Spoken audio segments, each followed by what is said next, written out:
This is RTV6 News at Noon, working for you. I'm Lauren Casey. Right now, Indy police are investigating shootings that left a 2-year-old and a 17-year-old injured today. Those shootings just happening blocks apart on the east side, and officers say that they don't appear to be related. Around 8 a.m., a 2-year-old was shot in the wrist on the 400 block of North Bradley Avenue in the Tuxedo Park neighborhood. He is in stable condition at Riley Hospital for Children. We don't have many details, but police say that the child did not shoot himself. The child is expected to be okay. But a teenager is not doing as well right now. Just after 6 o'clock this morning, a 17-year-old boy was shot and critically wounded north of Washington Street on Linwood Avenue. That's near East Washington and Emerson. Police say it's not clear if the victim was waiting for the school bus or walking in the area, and they aren't saying whether it is random or if this boy was targeted. New today, a Hendricks County football coach accused of sexual misconduct with a student is now denying those allegations. Call 6 Investigates first reported last week that a Tri-West High School head football coach, Tyler Bruce, was put on paid leave pending the outcome of a criminal investigation. His attorney now says that Bruce completely denies the allegations. RTV6 spoke to one of the student's family. They filed a tort claim against the school corporation, accusing Bruce of sexual misconduct with their 17-year-old daughter, also saying that he intimidated and threatened her when she tried to end the activity. Other witnesses include a school resource officer who says he saw inappropriate behavior between Bruce and the student. All right, now we do want to get a check of your forecast. Our own Storm Team 6, Alyssa Donovan, is here, and we had kind of a wild night with some storms moving through, and then that cleared out. But what can we expect as we go into the afternoon? So things are going to be a little bit calmer this afternoon. We still have a chance of seeing a stray shower, maybe a pop-up thunderstorm, but a lot of that strong activity is out of the area. And you can see on our pagoda cam that we have some cloudy skies. We're also developing a little bit of fog and mist out there as we head into the afternoon, and that's just because we have a lot of moisture still hanging in the air from that system that's moved through overnight. Right now it's 74 degrees in Indianapolis, 76 in Kokomo, 77 in Bloomington with cloudy skies, those winds out of the northwest, 5 to 10 miles per hour. And we are picking up just a few pop-up showers this afternoon. We do have a small chance we could see possibly a pop-up thunderstorm as well, but for the most part, we'll just kind of see these hit and miss showers throughout the afternoon and into the early evening. That's all due to that cold front that moved through overnight. As that continues to push out, we'll be left with mostly cloudy skies this afternoon. We could see a peak of sunshine here and there, but for the most part, we are going to see those overcast skies. Today, highs still climbing, and it's going to be a humid day as that moisture lingers in the air. We'll be into the mid-80s, and then we are cooling down and calming down in the forecast. I'll have those details in just a few minutes. All right, Alyssa, thank you so much. We do have some good news for jet setters. You'll soon have 2 new options for flights out of Indianapolis International Airport. Non-stop access to West Palm Beach, Florida and Tucson, Arizona are just in time for the cold weather months. Allegiant Airline is adding the new non-stop flights this November. The Tucson flights start on November 14th and the Palm Beach flights start on November 25th. Those new routes will operate twice a week. RTV6 is working for you, getting answers for a couple facing a growing likelihood that they're going to be forced out of their home. Houses and businesses are being torn down right now as construction continues on I-69 south of Indianapolis.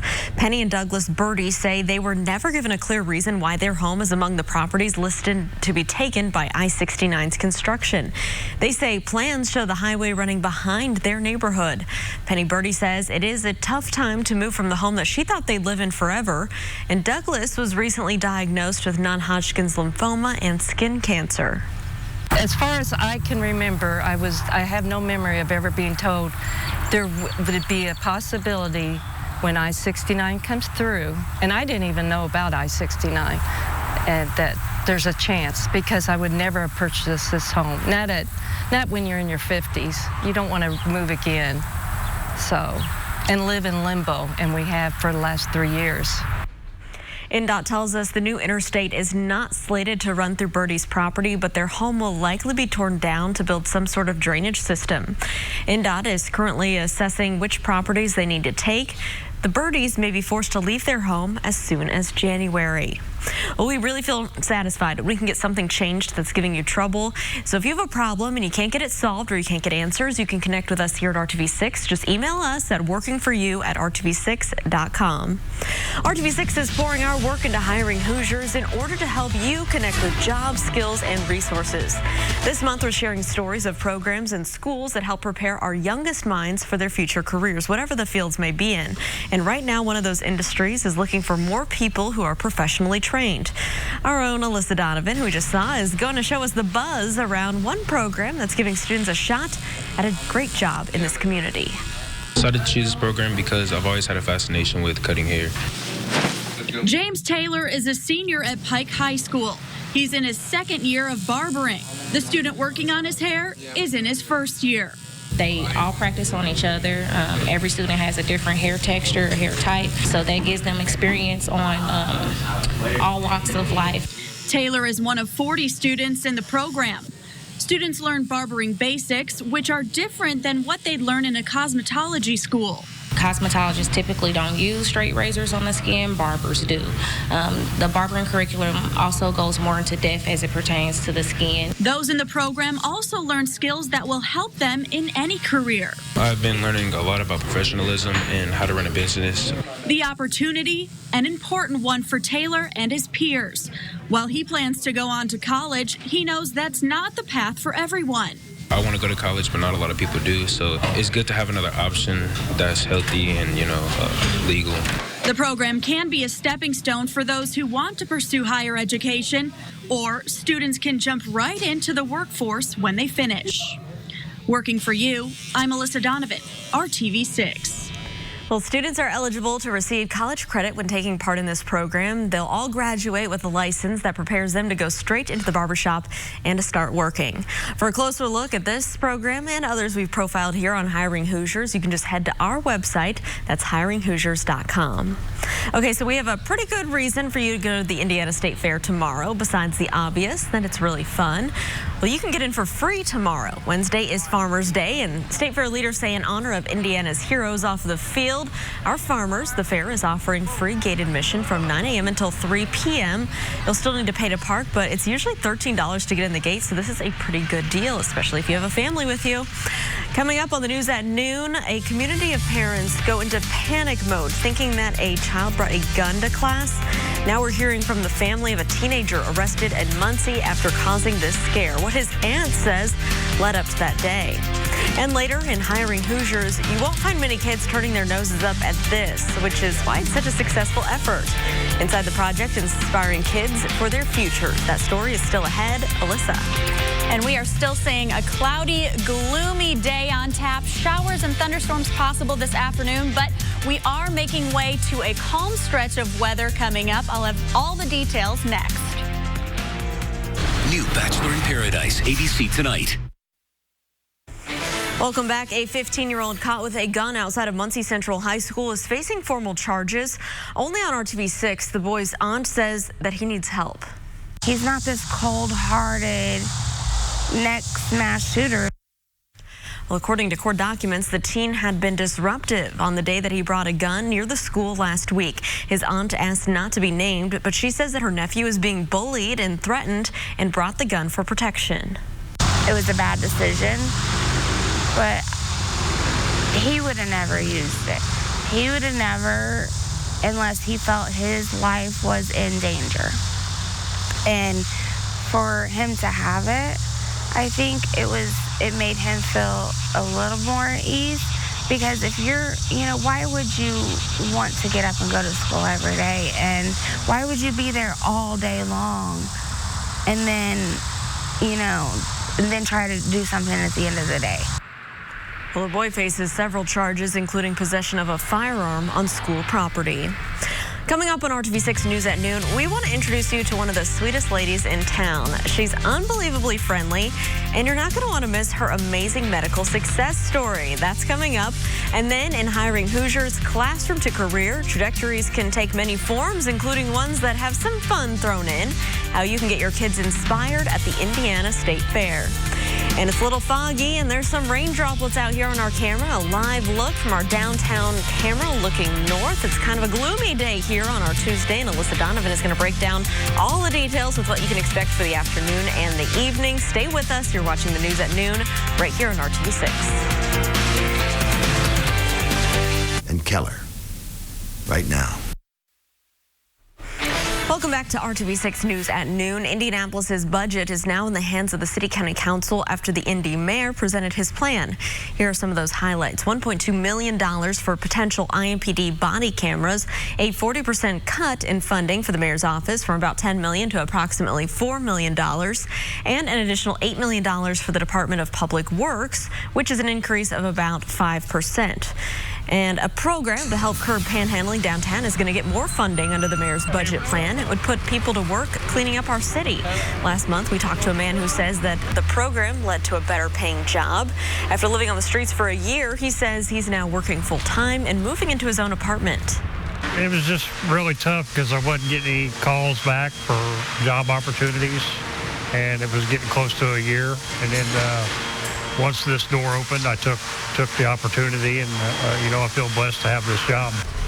The mayor is asking for $300,000 to give jobs to the homeless. The city spent about $120,000 on the pilot program this year.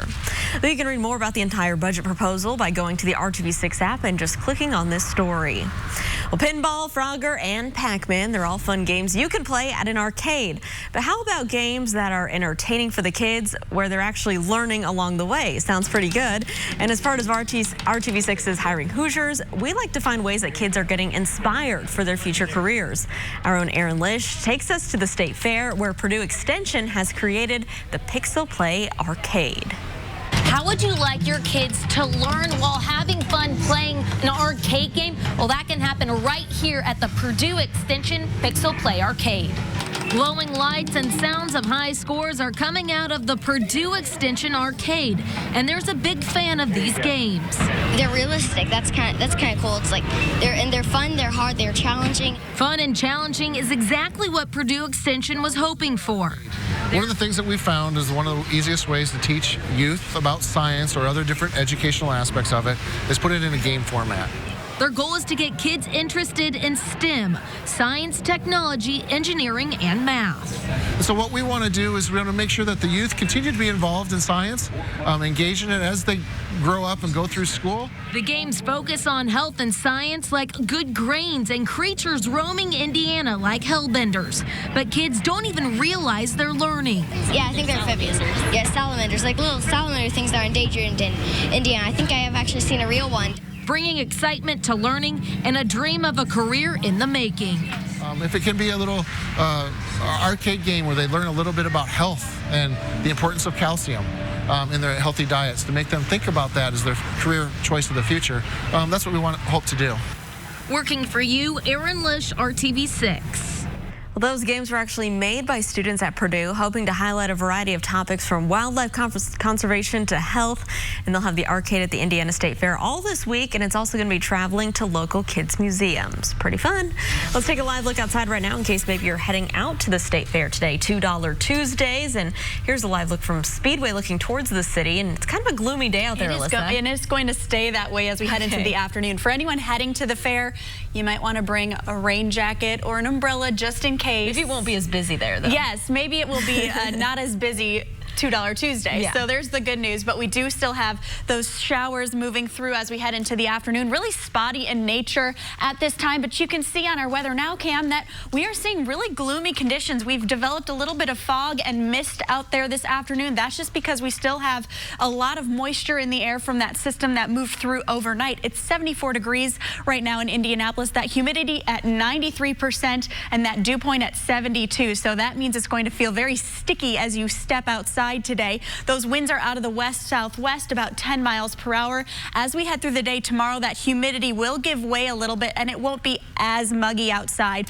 But today we'll continue to see those humid conditions and gloomy conditions. You can see on our radar still picking up just a few spot showers as we head through the afternoon. Potential of maybe a spot thunderstorm in there as well. Anything we do pick up from this system moving out will be very brief and only will be maybe a brief heavy downpour, if even that. So all of that is due to that cold front that moved through yesterday. The good news with that is it is going to cool us down over the next couple days. But today, as we head into the afternoon, we'll continue to see just a chance of a stray shower, maybe a pop-up thunderstorm. Those temperatures still climbing today into the mid-80s across the area, and that humidity is sticking with us. Tomorrow, we'll see the potential of some lingering convection pop up with that system, so we could see a pop-up stray shower or thunderstorm, but then things really clear out as we head into Thursday. And tomorrow, a lot of us will just see mostly cloudy conditions with just a small chance of those stray showers and storms. Today, 85 degrees for our high, mostly cloudy skies.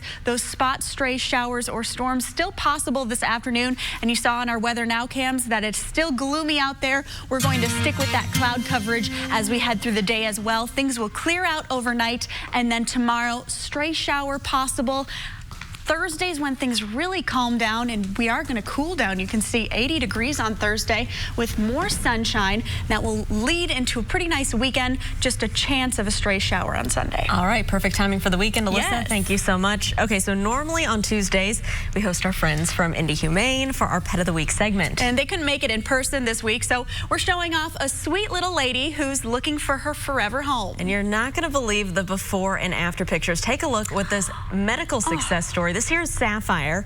She's a laid-back 4-year-old dog that would do well in any home, and she came in as a surrender in June with these bad skin issues. Now fast forward to now, and she's been healing in a foster home with a nice coat of gray fur, and is still the sweetest lady. She's a social dog with other dogs, loves to be near humans, and is great with children. Seriously, what's not to love about her? Her fee is $175, and you can find out more about her by going to indyhumane.org. And she is a cutie. We hope she finds her forever home today. Yes. All right, still ahead here on the news at noon. We're going to give you a live look outside, more of your forecast, plus the latest court cases all around the nation. You're watching RTV6.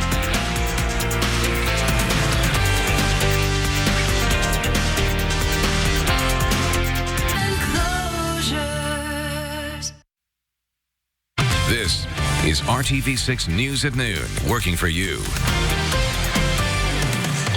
Good afternoon, I'm Yorit Tawalde. A jury in Florida recommended a life sentence for Grant Amato for killing his parents and brother. 8 women and 4 men deliberated for about 2.5 hours before announcing they had reached a verdict. The jury found that the murders were cold, calculated, and premeditated, but they voted no to the death penalty.